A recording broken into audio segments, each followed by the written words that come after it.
Hi, today on PPE Plates, East meets Southwest.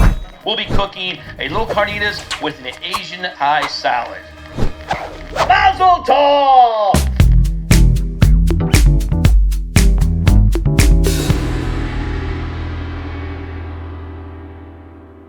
First of all, for the dish, we're gonna start off with butt. Who doesn't like butt? And I mean pork butt.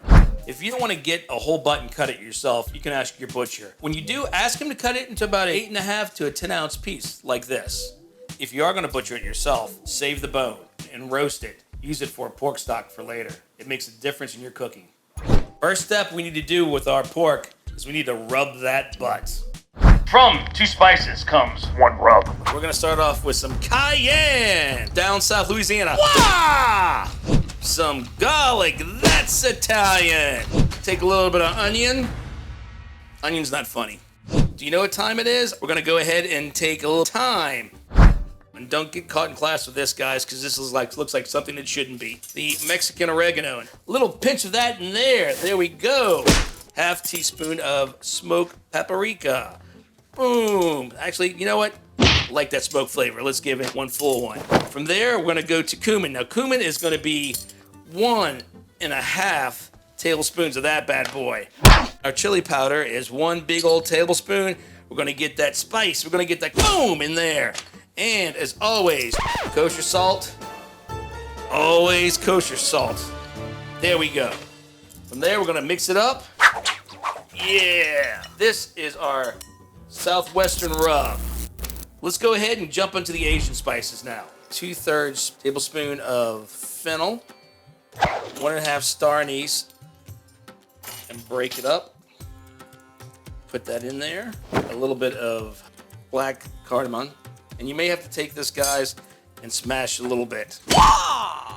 Unlike its green counterpart, it's a little bit bigger and it has a little bit of a smokier flavor. We're gonna go ahead and do the shake. You lose. Oh, did I not put the Szechuan peppercorns in there? I forgot the Szechuan peppercorns. Oops, my bad.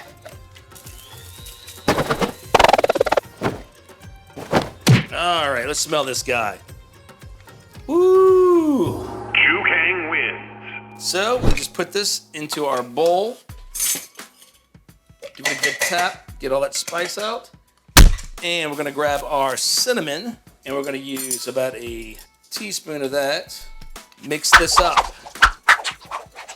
Now we've got our Asian 5-spice and our fajita taco seasoning, what we're gonna call it. Let's go ahead and mix the two of the guys together. And there we go. Now it's time to slap my rub on my butt. All right, guys, let's go ahead and let's flavor up this meat. We've got that rub, and we're gonna start off by just sprinkling a little bit of it on. Make sure you get it on the fat too, especially. Let's roll it around. We're gonna take these bad boys, boom, dropping up in here. I'm gonna give it a toss. You ready? All nice and coated. Okay, when it's done, we've got this. From this step on here, what we're gonna do is we're gonna put this in your refrigerator. Approximately 10 hours later. All right, after a night of sitting there in the refrigerator, you notice the meat has become red. It's a little more tender. It's been broken down, in the fat especially. It's basically your rub is almost like a brine. It's flavoring your meat, sucking the water out, sucking it back in with flavor. And this nice dry pork is gonna go ahead and sear beautiful once we go ahead and cook it. What we're gonna use are a few ingredients. We've got fresh orange juice, fresh lime juice, condensed milk, which is gonna break down some of the fat again and make that pork nice and juicy. We're using a Mexican Coke. The thing about Mexican Coke makes it different from American Coke is it's made with pure sugar, where in America we have corn syrup. And last but not least is gonna be lard. Lard gets a bad rap. I like using lard because there's no definitive that says it's bad and this is good. And studies are showing lately that it's not as bad as you thought it was. We're gonna start about just 1 spoon of lard. Basically what we wanna do is get this to melt. And this is gonna be our oil to sear our meat. We're gonna go ahead and start searing our meat. All the meat side down first. And you don't wanna put too much meat in your pot. If you put too much meat, it's not gonna sear as fast and it's gonna be a lot harder to cook. Go ahead and start off with these 4 pieces right here. We're gonna let it do its thing. Oh man, you can smell that flavor right now. I mean, it's sweet, it's savory, you got some smokiness, some spice to it. And this really gets me going. I'm excited about this. So, you can take a look. It's starting to brown right here all over the sides, and that's what we're looking for. I'm gonna go ahead and flip it up. You don't want it burnt, you just want it caramelized and brown. Oh look, that piece came out perfect. See all the caramelization. So right now what we're doing is we're searing the meat to lock in all the flavor and all the juices. So when we go to cook it in the Lord, oh, praise Jesus. So right now what we're doing is we're sealing in all the flavor. So when we go to cook it in the lard, we retain all that nice juiciness and it doesn't get dried out. And if you notice the bottom of the pan as well, you can see there's all that little bits of the crust, the fond that comes off, which is going to add even more flavor to this. So if you look at it right now, this basically almost looks like it's beef, like it's a nice steak. And this is what we're looking for, the caramelization, a little bit of the char, but not a whole lot. It's perfect. From this step here, we're going to let it sit for a second, go back to this pot we have right here, and we're going to grab the rest of the lard, or manteca. We're just going to take all this lard here, melt it till it's liquid form. Anybody want a spoonful of this? Delicious. You can go ahead and swirl it around a little bit, just go slow. It's just going to all get nice and melted. All right, we're going to go ahead and put our pork back into the pot. We're in about a medium to low heat right now. So what I like to do at this point right here is start adding all my other ingredients. I'll go ahead and I'll start with my condensed milk. From there, we're going to go ahead and add in our orange juice. And you're going to add lime juice. We're using a Mexican Coke. Right now, the great thing about this is that all the temperature's been brought down a little bit. So it's safe to put it in there rather than putting cold liquids or room temperature liquids right into the oil. Because otherwise, that could be disastrous and you can take a quick trip to the hospital. Right now, I'm going to give it a little bit of stir to incorporate everything. It's in that flavor bath. And at this point in time, I'm going to crank up the heat a little bit.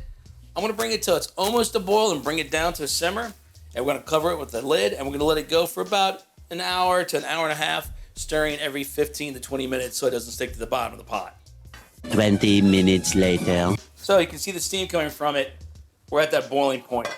That's good. But for safety reasons, we're going to go ahead and back it down a little bit on the stove.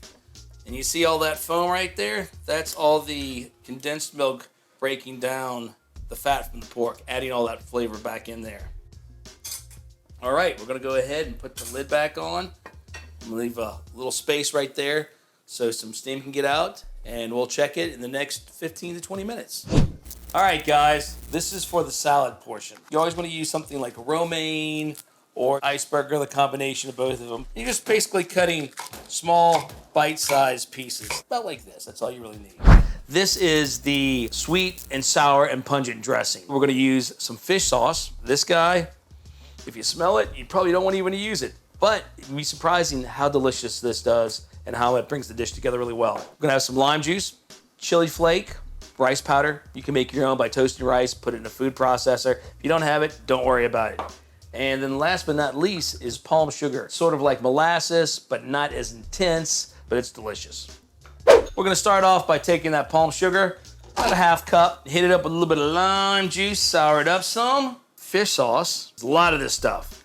I know you're looking and going, what are you doing? It smells terrible. Trust me, it's gonna be good. And then if you want, just a little dash of your rice powder, puree this bad boy up. 1 minute, 37 seconds later. All right, guys, we're gonna hit and put it in a little bowl and set it to the side. Take a pinch of chili flake, put it in there and just let it sit. You can add more, you can add less, depending on your heat index factor you can take. That's our nak cham Thai dressing. The next step, we're gonna add a bunch of nice veggies to this stuff. We've got some baby bok choy. I've got some broccoli, eating the trees. We're gonna season it with black vinegar, just enough to coat. We're gonna take your olive oil, just drizzle it all around. All right, and let's go ahead and hit that with some salt, kosher salt, followed by a little bit of cracked black pepper.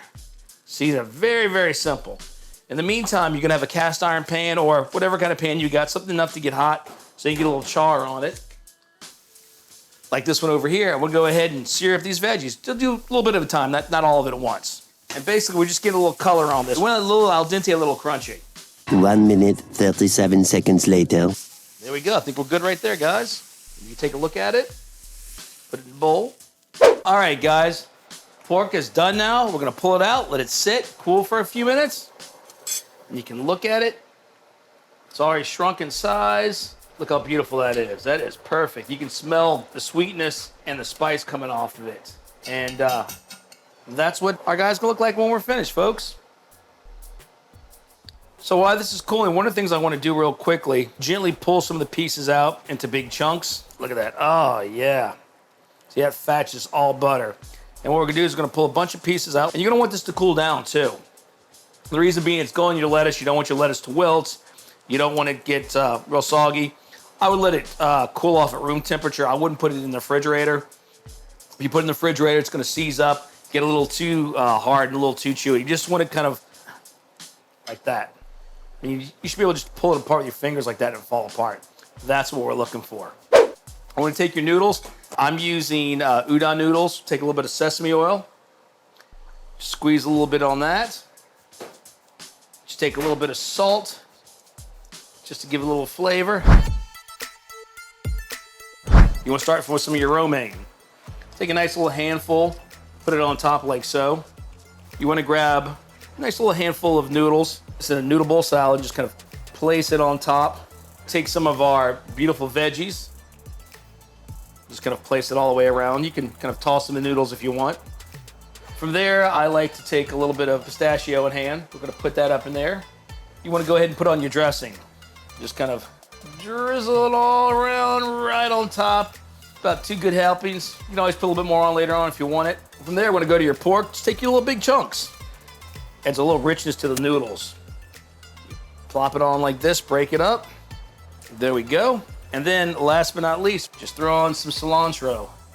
Because you know it's not Asian unless you got some cilantro in there. And there we have it, folks. A little carnitas with an Asian Thai salad. This dish I did was a great big hit. I did it at Heartbeat NOLA, a great event and a fundraiser to support local musicians in New Orleans who were out of work during COVID.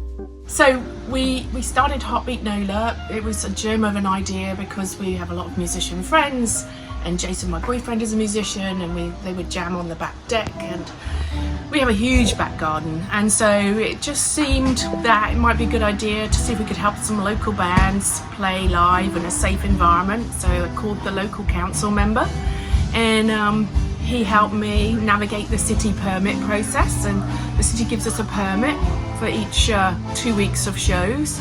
Everybody's spaced and masked. The musicians choose where the donations go to, so we've donated to the Musicians Clinic, Lake Charles musicians, a few venues around town who are struggling to stay afloat during this close down, and we want them to be there when we come out of this. So that's really what we're doing. Great times, great food, great people. Richard Papier, this has been Papier Plates. I want to give a shout out to Uncommon Threads for supplying us with all these beautiful aprons. Remember, cook with love, guys. See you next time.